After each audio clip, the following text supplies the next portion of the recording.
isn't The Sims fun anymore.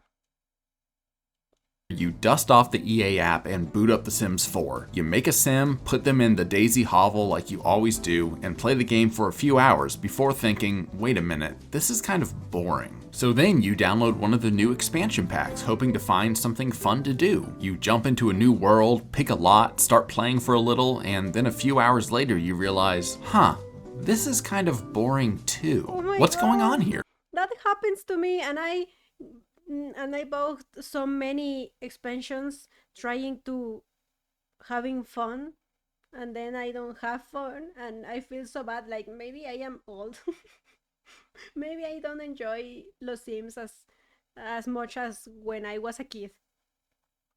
Have you simply had enough of The Sims for one lifetime, or has EA altered the gameplay formula of this series in such a way that makes this once great game a boring slog? Here's a hint, it's all EA's fault. What once was a novel concept with an intriguing gameplay loop has now morphed into a many-headed monster with no purpose. Despite years of development, beautiful graphics, and over $1,000 of DLC available, The Sims 4 seems far more soulless and empty than the same game made over 20 years ago. To figure out the answer to why this game doesn't work, let's go back to the start and see how this series abandoned its core gameplay loop in exchange for a heap of unwanted features that actually make it less fun to play. So let's go back to the first Sims game. No further back than that, even further. I don't even know what that is.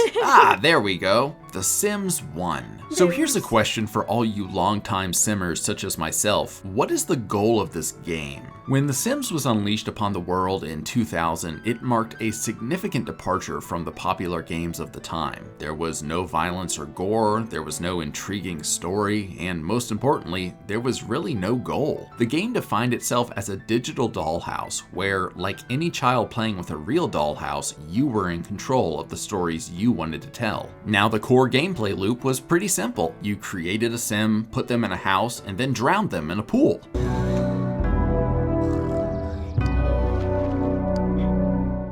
Once you got that out of your system, you made a new sim and had them embark on pursuing the American dream. While there was no set goal, money fueled everything in The Sims. And unless you were a cheating fucker who used Rosebud, if you wanted your sim to reach the zenith of what they could be, you had to make money. So this quirky Americana unfolded, where these strange little people started to go to work, form relationships, and work their way up the peaceful, easy ladder of success that was present in 2000's America. This was a world without crushing college debt, jobs that don't pay enough, and all the social stresses of living day to day in a dystopian corporate state. Anyway, in The Sims 1, the core goal of most players was to raise their Sims abilities, succeed in a job, make friends, get married, and live in a mansion. However, there were a lot of things that could go wrong on this path to perfection, and these hilarious roadblocks actually made the gameplay loop highly enjoyable. Managing the needs of Sims in The Sims 1 was this never-ending exercise in spinning a bunch of different plates and hoping that none of them would fall and shatter. The needs of Sims in The Sims 1 decreased insanely quickly when compared to their modern counterparts. Sims passing out from exhaustion or pissing themselves was a common occurrence in this game, and it was very difficult to make your Sims anything but depressed losers who questioned their very existence. Wait a minute.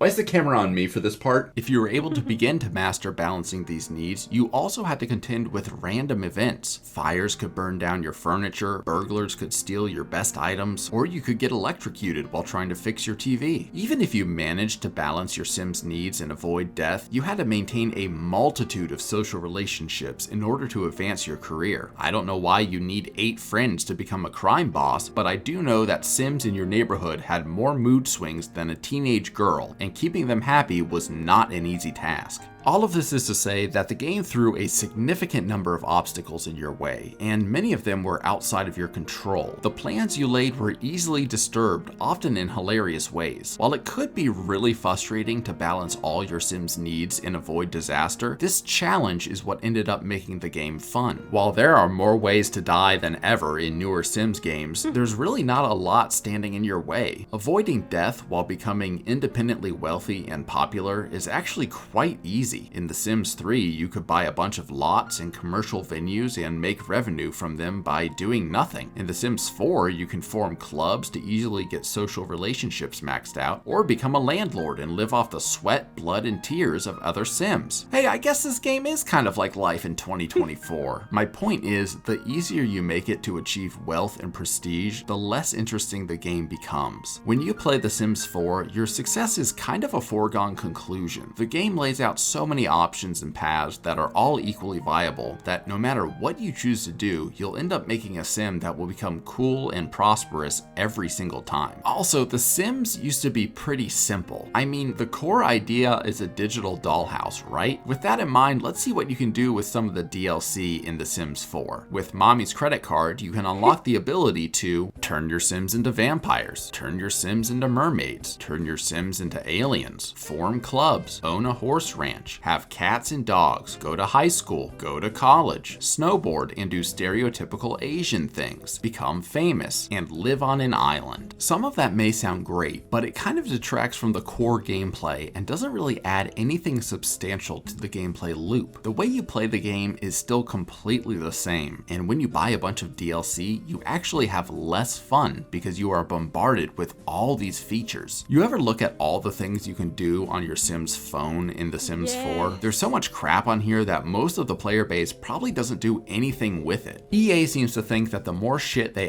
I feel like a boomer watching the new phone in Sims 4 was like, you can do everything in that phone. Add on this broken foundation, the more fun it will be. But with a core gameplay loop that is ridiculously easy and in the new expansion, you have Tinder in your phone, so you can date in their phone too. and uninteresting, that just isn't true. It'll always be boring if it isn't built on a dynamic and challenging gameplay loop. Like, have you ever gone to a fancy restaurant and it has all this shit you've never heard of? You got fish eggs, sheep eye, fruit bat soup, and kazoo marzu, but all you really need is a good cheeseburger to be happy. Sure, you could have all that other stuff, but if it all gives you violent diarrhea, why not just go with a cheeseburger? That's what The Sims 1 and most of its subsequent expansions were. It was just a good cheeseburger. Hey, get out of here making magic. I said most expansions. I don't want that Harry Potter bullshit. The Sims 1 and The Sims 2 to a large extent were both simple, but they were highly engaging. The core gameplay loop of experiencing stories with your Sims had enough options to entice you, but also enough roadblocks to force you to think creatively. Uh-oh, your Sim got robbed and they only have 75 simoleons left. Do you order pizza so they can survive until dawn, or do you get a toilet so they won't piss themselves before work? Or do you just throw them in the pool and start over? All the options are yours. Video games are really all about getting from point A to point B, with various roadblocks being thrown in your way. When you have a goal in mind, a good game presents you with obstacles you have to overcome through your ingenuity and intelligence. Mario's woman got kidnapped. He has to go to the castle, but there are turtles and Goombas and all this shit in the way. It's gameplay 101. The Sims has added so much to the formula that I think they've forgotten what made it fun in the first place. Having challenges that were entertaining and difficult to overcome made the game worth playing, and by forcing the player to adapt to these challenges, they were more likely to play the game for longer to master the mechanics. It's kind of ironic when you think about the origins of The Sims. Will Wright, the creator of The Sims, was inspired to make this game after losing his home and most of his material possessions in a fire. When he embarked on the journey of rebuilding his life, he realized a game where the player manages a suburban household might just be fun. The key part of that story is that beauty blossomed from tragedy. When you have complete and total control over the lives of your Sims, and there aren't any significant roadblocks that can slow you down, it's just boring. Everything is predictable, and setbacks are minor. Hey, has anyone watching this ever played RimWorld? RimWorld is kind of like The Sims if it involved heinous Not mindful, not demure, and that only put the ad between the video and that's all. Oh my god. I never enjoy the game. The Sims are so simple for me. I need to fight against Goth or I get bored against God. Like, hi Moi, how you doing? Okay, here. In The Sims 4, you can amass a huge amount of wealth and influence easily. Then you have a Sim sitting in a big mansion with everything under their complete control. While earlier iterations of The Sims have been more difficult, the series has always suffered during the end game. Once you're rich and powerful, you have to make up your own challenges, and most players find that the game becomes stagnant. I think that in an attempt to please everyone, EA has eroded the foundations of what made this game special in the first place. I think ultimately The Sims isn't fun anymore because the experience carefully guides you down a set path where success is easy to attain. So how does EA fix this? Well, since all they care about is money, and World of Warcraft just released a hardcore mode and made a bunch of money, EA should follow suit and make The Sims 4 Hardcore Mode DLC. For just $19.99, you can transform your bland, easy Sims experience into something that is challenging and interesting. Some of the features of this pack include more ways than ever to lose your money. Have your Sims invest in crypto and lose their house because Dogecoin didn't take off, or have their job Actually, this is a very good idea.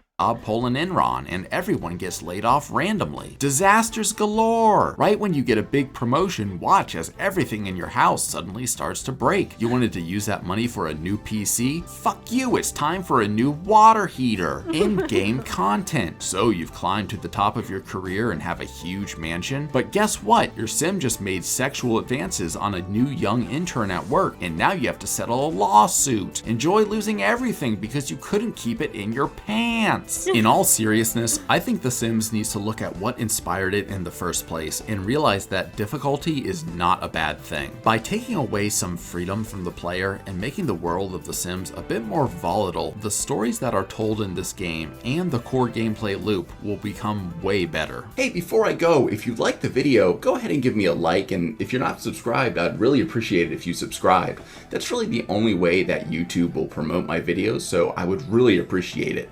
If you're a longtime player of The Sims and you're kind of frustrated with the direction of the series, let me know if my points are valid or if I missed something that you'd like to add to the conversation. I should have a new video in about a month or so, so until then, I hope you guys have a great day, and I look forward to the next one. Thanks. Bye. I like so much the video. Oh my god, he only have 8K subscribers? Why?